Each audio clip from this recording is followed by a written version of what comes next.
Meditation has long been associated with a sense of calm and improved mental well-being, but what actually happens in the brain during meditation?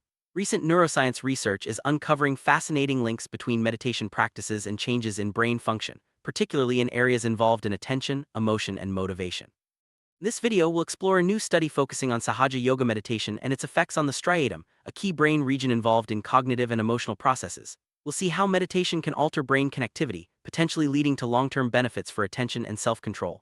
Let's begin our journey into the science of meditation and the brain. Sahaja Yoga Meditation, or SYM, is a unique form of meditation that emphasizes achieving a state of mental silence, where the mind is calm yet fully alert. Practitioners focus their attention on subtle energy centers known as chakras to reach a state of thoughtless awareness. This practice is not just about relaxation, it's about being present and aware with very few or no thoughts while maintaining full consciousness of both the inner self and the surrounding environment. This state of mental silence is believed to bring about high efficiency in mental functioning, combining deep calmness with heightened alertness. Striatum is a crucial part of the brain, made up of the caudate, putamen, and nucleus accumbens. It plays a central role in controlling movement, motivation, and cognitive processes. Recent studies have shown that the striatum is also involved in meditation, influencing how we regulate attention and emotions. By examining the striatum's connections with other brain regions, scientists hope to understand how meditation can lead to changes in behavior and mental health. This study specifically investigates how long-term meditation practice affects the striatum's functional connectivity. Explore the effects of Sahaja Yoga Meditation. Researchers recruited 23 experienced meditators and 23 non-meditators, carefully matching them by age, gender, and education. The meditators had practiced SYM for over 14 years on average, dedicating nearly 85 minutes daily to meditation. Both groups underwent brain scans during resting and for meditators during meditation. This allowed scientists to compare brain activity and connectivity both within meditators resting versus meditation and between meditators and non-meditators at rest. Such a design helps reveal both immediate and long-term effects of meditation on the brain. One of the key aspects of this research was comparing the brain's functional connectivity during rest and during meditation. For meditators, the resting state involved simply relaxing with eyes closed, while the meditation state required them to actively enter mental silence. By analyzing these two states, researchers could identify which brain connections are specifically altered by the act of meditating, and which changes might persist even when not meditating. This distinction is crucial for understanding both the immediate and lasting impacts of meditation practice. Functional connectivity refers to how different regions of the brain communicate and coordinate with each other. In this study, scientists used advanced fMRI techniques to measure the strength and pattern of connections between the striatum and other brain areas. By placing seeds in specific parts of the striatum, they could track how activity in these regions correlated with activity elsewhere in the brain. Changes in these patterns can reveal how meditation influences brain networks involved in attention, emotion, and self-control. Study found that during meditation, compared to resting, experienced meditators showed significant changes in how the striatum connected with other brain regions. Specifically, there was reduced connectivity between the striatum and sensory-motor areas, and increased connectivity with the cerebellum and parietal regions. These changes suggest that meditation shifts the brain's focus from processing external sensory information to enhancing internal attention and self-regulation. Such alterations may underlie the sense of calm and heightened awareness reported by meditators. During meditation, both left and right ventral striatum seeds showed reduced connectivity with primary sensory and motor cortices. This means that the brain's usual pathways for processing bodily sensations and movements become less synchronized with the striatum when meditating. Such a shift may help meditators tune out distractions from the body and focus more deeply on their inner experience, supporting the state of mental silence that is central to Sahaja Yoga Meditation. Interestingly, the right ventral striatum superior showed increased connectivity with the cerebellum and pons during meditation. The cerebellum is traditionally known for its role in movement, but it also contributes to attention and emotional regulation. Enhanced communication between the striatum and cerebellum during meditation may help regulate both physical and mental states, contributing to the deep calm and alertness meditators describe. Dorsal caudate, a part of the striatum, showed increased connectivity with the superior parietal lobe and angular gyrus during meditation.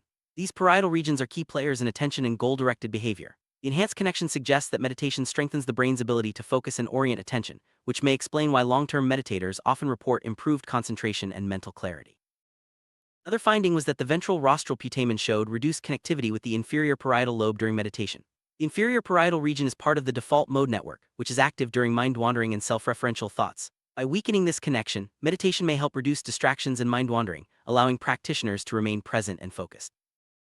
Study also compared the resting state brain connectivity of meditators and non-meditators.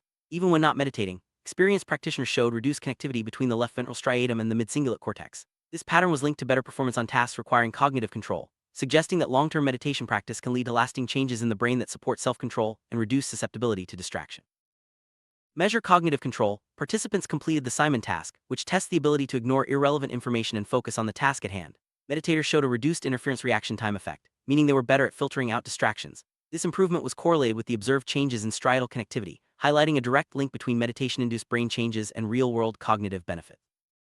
Beyond attention, the study also assessed self-control and impulsivity using the Barrett Impulsivity Scale and the Go-No-Go task. Meditators scored higher in self-control and showed better inhibition of impulsive responses compared to non-meditators. These behavioral improvements align with the observed brain connectivity changes, suggesting that meditation not only calms the mind, but also strengthens self-regulation abilities. Striatum's connections with the prefrontal cortex and other regions are crucial for regulating emotions and motivation.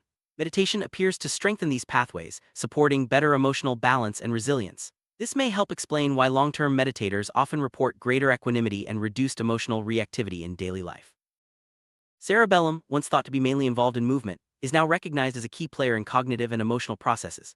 The study found that meditation increased connectivity between the striatum and cerebellum, suggesting that these regions work together to modulate attention and sensory processing during meditation. This partnership may help suppress irrelevant external stimuli, allowing meditators to maintain focus and achieve mental silence. Thalamus acts as a relay station, filtering sensory information before it reaches the cortex. Meditation appears to influence thalamic activity by modulating its connections with the striatum and cerebellum. This may result in reduced cortical activity and a quieter mind, as external stimuli are filtered out more effectively. Such changes could underlie the deep sense of calm and focus experienced during meditation. Default mode network, DMN, is active when the mind is at rest and not focused on the outside world, often associated with mind wandering and self-referential thoughts. Meditation, especially Sahaja Yoga Meditation, reduces connectivity within the DMN, particularly in its posterior regions. This reduction is linked to less mind wandering and a greater focus on the present moment, supporting the experience of mental silence. Medial prefrontal cortex, a key node in the DMN, is usually less active during meditation. However, the study found that in meditators, resting state connectivity between the putamen and medial prefrontal cortex was increased compared to controls. This suggests that long-term meditation may enhance self-monitoring and awareness, even outside of meditation sessions, contributing to a more mindful approach to daily life. Putamen, part of the striatum, acts as a hub connecting various brain networks. The study's findings suggest that different portions of the putamen are involved in both state, during meditation, and trait long-term changes in brain connectivity. These changes may underlie improvements in attention, self-control, and the ability to stay present, highlighting the putamen's central role in the benefits of meditation. Observed changes in striatal connectivity have important implications for mental health. By enhancing attention, self-control, and emotional regulation, meditation may help protect against stress, anxiety, and impulsive behaviors. These findings support the growing use of meditation-based interventions in clinical settings, offering a non-invasive way to promote psychological well-being. While the study provides valuable insights, it also has limitations. For example, it's difficult to determine whether some brain changes are due to meditation itself or simply reflect long-term traits of meditators. Future research using randomized controlled trials and longitudinal designs will help clarify these questions. Nonetheless, the current findings highlight the need to include the striatum in models of meditation's neural effects. Participants underwent MRI scans using advanced imaging techniques to measure brain activity and connectivity. The researchers used predefined regions of interest in the striatum and analyzed how these areas communicated with the rest of the brain during rest and meditation. Strict protocols ensured that results were reliable and that participants were not meditating during the resting scans, providing clear comparisons between states. Study used a seed-based approach, placing small regions of interest in different parts of the striatum. By measuring how activity in these seeds correlated with other brain areas, researchers could map out the brain's functional networks. This method provides a detailed picture of how meditation reshapes communication between key brain regions. To ensure accurate results, participants reported their experiences during the scans, rating their ability to achieve mental silence or rest. Meditators' self-reports confirmed that they could reliably enter a meditative state during the designated scan period, while resting scans were performed without meditation. This careful monitoring helped validate the study's findings. In addition to brain scans, participants completed behavioral tasks measuring impulsivity and cognitive control. The Go-No-Go task assessed the ability to inhibit automatic responses, while the Simon task measured the ability to resolve conflicting information. Meditators outperformed controls on both tasks, supporting the idea that meditation enhances self-regulation. The research team used specialized software to pre-process and analyze the MRI data. Steps included correcting for head motion, normalizing brain images, and filtering out noise. Statistical analyses controlled for age and gender, ensuring that observed differences were truly related to meditation practice and not other factors. In summary, the study found that Sahaja Yoga Meditation alters striatal connectivity both during meditation and at rest. These changes are linked to improved attention, self-control, and reduced impulsivity. The findings highlight the striatum's central role in the benefits of meditation and suggest that regular practice can lead to lasting brain changes that support mental well-being. Implications of this research extend beyond meditation. Understanding how practices like SYM reshape brain networks could inform new approaches to mental health, education, and even addiction treatment. Future studies will continue to explore how different meditation techniques influence the brain, paving the way for personalized interventions that harness the power of mindfulness.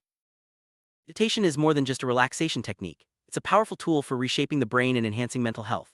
This study on Sahaja Yoga Meditation reveals how regular practice can alter the brain's connectivity, supporting better attention, self-control, and emotional balance. As science continues to uncover the neural mechanisms behind meditation, we gain new insights into how ancient practices can support modern well-being.